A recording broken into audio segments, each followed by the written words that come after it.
Tem diferença do PT pro PL? Cara, é uma boa pergunta, cara. A diferença é a cor, né? Um gosta de verde e amarelo, outro gosta de porque, vamos lá, ambos gostam de petista na PGR, ambos gostam de garantismo, ambos gostam de ministro que solta bandido no STF, ambos gostam de aumento do fundo eleitoral, ambos gostam de enterrar a Lava Jato, ambos têm o seu maior líder preso, ambos têm problemas com os filhos corruptos do presidente e assim por diante, né? É muita semelhança. O bolsopetismo é real, pessoal. O bolsopetismo. Vocês não acreditam em mim? Eu vi essa semana uma declaração do Valdemar da Costa Neto elogiando a indicação do Lula pro STF, que é o Messias, né? Para quem não sabe, Messias, naquele áudio da Dilma, né? Que o meu áudio vazado não tinha crime. O áudio da ligação do Lula com a Dilma, do tchau querida, lembra que a Dilma falava, eu estou mandando o Messias aí com o papel. O que era o famigerado papel? Era a nomeação do Lula para ministro da Casa Civil em 2016 para ele fugir da Lava Jato com foro privilegiado. E você foi para a rua junto comigo pedir impeachment dessa presidente, tá? Por conta desse escândalo de corrupção. Então hoje você não pode passar pano para a indicação desse mesmo Messias para o STF com o Valdemar da Costa Neto falando que é um homem de bem. A gente não pode ter feito tudo aquilo que a gente fez em 2016 para 10 anos depois, agora em 26, a gente aplaudir esse cara na maior instância do judiciário brasileiro. Pelo amor de Deus, gente. É isso. E Arthur, gostaria que você diferenciasse pra gente o ex-deputado Ulisses Moraes do pré-candidato ao governo do estado de Mato Grosso, Rafael Milas. Olha, uma coisa que eu devo falar é uma história que pouca gente conhece. Ele foi apoiado por você, né? Dá os bastidores aí pro Ulisses. Cara, o lance é o seguinte, o Ulisses apareceu, eu não quero tornar esse programa aqui um ataque ao Ulisses, né? Não vou fazer isso, ele nem merece atenção. Mas o lance é o seguinte, né? Eu tenho uma história de bastidor que poucas pessoas conhecem e que mostram o caráter do Rafael Milas, né? Eu vou fazer na ordem contrária. Eu acabei de voltar do Rio Grande do Norte, porque um vereador nosso lá se embebedou do poder, né? Resolveu fechar com o centrão da região dele lá, e aí 9 pessoas do gabinete abriram mão dos seus cargos, dos seus salários, para continuar defendendo o que acreditavam.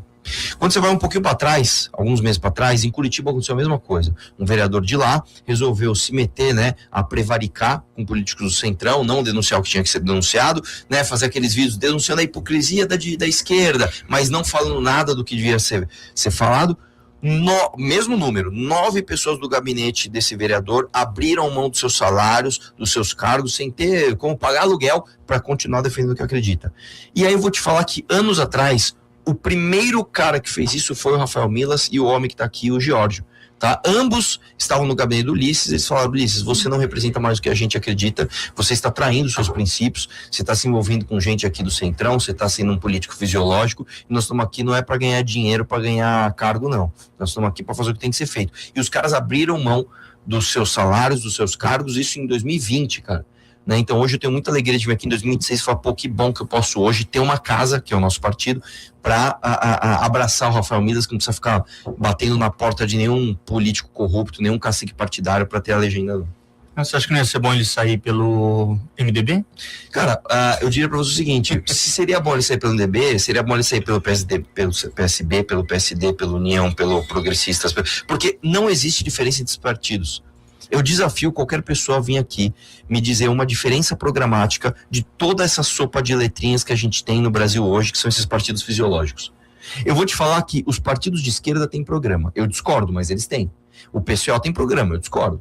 O PCdoB é um partido comunista, eu discordo, mas eles têm programa. Agora, qual é o programa do PSDB? Qual é o programa do União Brasil? O União Brasil vai apoiar Lula em uma região e Flávio Bolsonaro em outra. Que tipo de partido é esse, cara? Então, é uma ilusão a gente achar que o Brasil está dividido entre direita e esquerda. O Brasil é uma massa de políticos do centrão que fazem a coisa mais velha que tem. O cara pega uma emenda, leva lá, faz qualquer... Desculpa, pode falar palavrão aqui, né? O cara faz qualquer merda. O cara pinta uma rua, o cara reforma uma escola, faz qualquer porcaria com o teu dinheiro, finge que tá trabalhando, você volta no cara. Entendeu? Isso é o Brasil. Isso é o Brasil. E aí tem uma camadinha que fala, não, tô mais à direita ou mais à esquerda. Isso está errado. Isso está errado. Então, a missão é o único partido de direita, tá? A gente pode vir aqui e falar assim, eu quero o Alexandre de Moraes preso.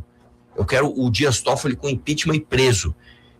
Eu posso falar isso daqui, tá? Que outro líder partidário pode falar isso? O Valdemar da Costa Neto pode falar isso? Não pode. A Gleisi Hoffmann do PT pode falar isso? Não pode. Qual outro líder desses partidos do Centrão pode vir aqui e falar assim, eu quero a prisão do Alexandre de Moraes? E nós vamos brigar até o fim. Ou a gente vai prender o Alexandre Moraes, ou ele vai prender a gente antes. Que a gente não vai parar. Que outro líder partidário tem a mãe de falar uma parada dessa? Então é isso. Mamãe falei, você comentou sobre direita. Cara, aqui eu acho que a gente tem no Brasil inteiro hoje, se perdeu um pouco da noção até do que é direita e o que é esquerda. Porque aqui, quem se diz de direita até, e é de extrema direita, considera esquerda tudo aquilo que não é o que ele concorda. Para você, enquanto representante do Missão, quando você fala eu sou de direita, quais valores, quais ideias, o que vocês propõem? O que vocês enxergam? Cara, eu vou te contar uma coisa interessante. Isso é uma coisa comum de acontecer com os rótulos, né? Quando você tem uma pesquisa na Inglaterra que falou o seguinte, eles saíram perguntando para as mulheres, você é a favor de direitos iguais entre homens e mulheres? E mais de 99% das mulheres responderam sim. Você se considera feminista? E menos de 40% das mulheres responderam sim. Ou seja, o rótulo feminismo, ele se descolou do que era originalmente, que era pedir direitos iguais entre homens e mulheres, se tornou uma coisa nefasta, se tornou uma coisa meio uma agenda anti-homem, né? A mesma coisa está acontecendo com o rótulo direita aqui no Brasil. Infelizmente, cara, ser de direita no Brasil é amar o Bolsonaro, é amar a família Bolsonaro, né? É você fazer uma marcha com o Nicolas para redundar em você pedir que o Brasil acorde que o Valdemar da Costa Neto agradecendo, né? Isso é muito ruim, porque ser de direita verdadeiramente é você ser contra, por exemplo, o garantismo que deixa desde o marginal que aponta uma arma na tua cara, até o político de colarinho branco, ladrão de colarinho branco que rouba você milhões, né? É você ser contra o garantismo que deixa esse cara solto. A gente tem que ter um projeto de lei que acabe com o Comando Vermelho, que acabe com o PCC, e como a lei penal serve desde o marginal até o político, nós temos que ter uma lei que vai ser dura, inclusive, para prender bandido, para prender corrupto, né? Então eu vou dar um exemplo para você. Eu não sou um cara que vai passar pano para condenado em segunda instância. Você foi condenado, você recorreu, você foi condenado de novo, você tem que estar preso. Não importa se você é um traficante, não importa se você é um ladrãozinho do celular, não importa se você é um ministro da educação. Se você foi condenado em segunda instância, você tem que estar preso. E o que a gente viu, infelizmente, a família Bolsonaro fazer? Desmontar essa articulação. Para fazer a PEC, por exemplo, da prisão em segunda instância. O que a gente viu o Flávio fazer? Melar a CPI da Lava Toga. O que a gente viu o Flávio fazer? O Queiroz, que era chefe de gabinete dele, pagar em dinheiro as escolas e os planos de saúde das filhas dele, né? E assumir que fazia rachadinha. O que a gente viu, então, essa direita fazer? Pagar pau pro Bolsonaro quando ele colocou o Cássio Nunes no STF, que era um garantista, né, e devolveu a elegibilidade do Lula. A gente viu o próprio Jair Bolsonaro vetar a lei que acabava com decisão monocrática de ministro, que poderia acabar com superpoderes do Xandão. Então, ser de direita é você se apegar à causa, e não a pessoas. Né? Eu vi muitas declarações do próprio Olavo de Carvalho, do Eduardo, falando, não existe mais direita, existe Jair Bolsonaro. O caramba, meu irmão, o caramba. Eu não vou trair os meus princípios para idolatrar uma pessoa. Né? Pra quê? Pra no final das contas ele pedir pro Alexandre Moraes ser vice dele? Então eu sei que machuca falar isso aqui, eu sei que aqui é um lugar muito bolsonarista, só que eu peço a atenção de vocês para entender quem é que tá fazendo um bom trabalho. Eu vou dar um exemplo para você. O Kim Kataguiri, sozinho, tá? O Kim Kataguiri não tem bancada não, ele não tem 100 deputados como tem o PL. O Kim Kataguiri sozinho conseguiu aumentar a pena para roubo, furto e receptação aqui no Brasil. O Kim Kataguiri sozinho conseguiu as assinaturas para fazer com que o IPVA baixe de 4% para 1%. A gente vai ter a ajuda da oposição bolsonarista para fazer isso passar? Então, a gente apresenta resultado de verdade porque a gente está apegado à causa, aos princípios, aos valores. Né? Eu sou cético em relação à idolatria de políticos. A gente tem que ser assim. Isso é ser de direita. Arthur, já que você citou sobre o Bolsonaro, o que o Missão de 2026 tem de diferente do Bolsonaro lá em 2018? Para começar, a gente não é ladrão, né? Para começar, ninguém do MBL fez rachadinha, ninguém do MBL se vendeu pro Centrão, né? A gente não vai fazer uma manifestação na Paulista chamando Alexandre de Moraes de filho da puta para no dia seguinte ligar pro Temer e fazer uma carta pedindo desculpa falando que ele é um grande jurista. Eu tô aqui na rádio falando que o Alexandre de Moraes é um filho da puta e ele tem que sofrer impeachment e tem que ser preso. E amanhã eu não vou pedir desculpa, mesmo que eu seja preso. Pode me prender. Ou ele me prende antes ou nós vamos prender esse cara. Nós vamos até o fim. Nós estamos organizando as maiores manifestações contrárias ao escândalo de corrupção do Banco Master. O Kim Kataguiri é o deputado mais produtivo do Brasil, né? Então, a missão apresenta resultados.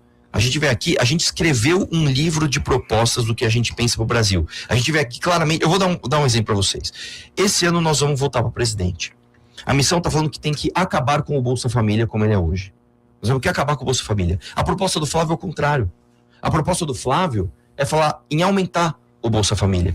A gente está falando aqui contra a lei da misoginia. Um absurdo essa lei que passou. O Flávio Bolsonaro votou a favor da lei da misoginia. Então a diferença entre a missão e o bolsonarismo é que a gente faz o que a gente fala. Entendeu? A gente não engana ninguém, a gente não é ladrão. Você pediu que enviasse mensagens sem filtros, né? Tem uma pessoa que mandou aqui. Eu quero mensagem de hater, tá? Não quero responder afago, não. Vai lá. Gustavo mandou aqui: fala pro vagabundo do Arthur que se ele quiser almoçar aqui, já tá pronto arroz, feijão e frango frito. Só não tem nenhuma ucraniana aqui. Um abraço a todos. Esse ano é missão na cabeça, Renan presidente e guerra contra o crime organizado. Tamo junto, meu irmão. Se não tem loira, eu nem vou. Tá? Desculpa, cara, eu ainda sou diferente dos novinhos do Valdemar, eu ainda sou um homem hétero aqui, tá bom? Não, mas falando sério, eu tava escutando o áudio hoje de manhã aqui, preparando pra entrevista. Você ouviu? Eu fiquei imaginando assim, devia ter muita mulher gata, hein? Cara, lá vamos lá, isso é uma coisa interessante de esclarecer. O meu áudio não é sobre a Ucrânia, porque eu fiquei 23 horas na Ucrânia só, eu fiquei 5 dias na Eslováquia. Quando eu falo ali que eu abordei os grupos de meninas, que a gente foi não foi nem numa festa, a gente foi num bar, isso não foi no meio da guerra, cara, isso foi na Eslováquia, a gente ficou 4 dias na Eslováquia, e na verdade na Ucrânia não tinha nem sinal, né? Quando você entrava, o celular já bloqueava, né? Eu até brinco ali com... O que você foi fazer lá? Cara, isso é uma coisa muito interessante de falar, porque muita gente fala, você foi lá ajudar na guerra. Não foi ajudar na guerra, eu fui filmar e mostrar para as pessoas que tanto o presidente da época, que era o Bolsonaro, quanto o Lula, estavam passando uma narrativa falaciosa, de que a opinião da Europa era dividida. Não, acho que a Rússia tem que mesmo que tomar ali a Ucrânia e não sei o que lá. E mentira, a opinião da Europa era unânime. A Rússia estava invadindo um país soberano, né? E a gente fez isso. E aí, por acaso, isso foi um acaso de verdade. A gente abriu uma live ali, né? Que a gente encontrou um grupo de jovens, isso em Eslováquia, tá? Que estava construindo ali ajudas humanitárias para levar para a Ucrânia. E aí a gente abriu uma live, falou, quem quiser ajudar, doa aqui pros caras. Só que a gente levantou recorde de doação, a gente levantou mais de 200 mil reais. Isso nunca aconteceu na história do Brasil para a Ucrânia. Tanto que a gente teve que entrar em contato com a embaixada. Falou, a gente tá com mais de 200 mil reais aqui, como é que a gente faz para doar isso? Os caras tiveram que criar um procedimento excepcional para fazer isso, porque nunca tinha acontecido. Então a gente teve que falar com a embaixada da Ucrânia, aí a embaixada da Ucrânia falou com o governo brasileiro, a gente trocou lá figurinhas para transferir o dinheiro. Então, por acaso a gente fez uma doação. Né, a gente foi lá para filmar as coisas e mostrar que as narrativas aqui brasileiras eram mentirosas, tanto que hoje tudo se esclareceu. Todo mundo sabe que não existe divisão de opinião. A Rússia está errada e pronto. Deixa as ucranianas em paz, pô. A Loura dos Memes mandou aqui no YouTube: o tempo inocentou o Arthur. Pois é, meu irmão. Glória dos Memes. Não, o Vorcaro não tá sendo bajulado agora? Todo mundo manda mensagem pra 3 mulheres por dia. Bom dia pra... A diferença é que o Vorcaro tinha grana, né? O nosso dinheiro. Infelizmente. O meu dinheiro não tava no meu bolso, tava no bolso do Vorcaro que ele me roubou. E aí, gostou do vídeo? Se inscreva no canal para mais cortes do MBL. E também deixe o like e algum comentário para estar apoiando o meu trabalho. Até a próxima.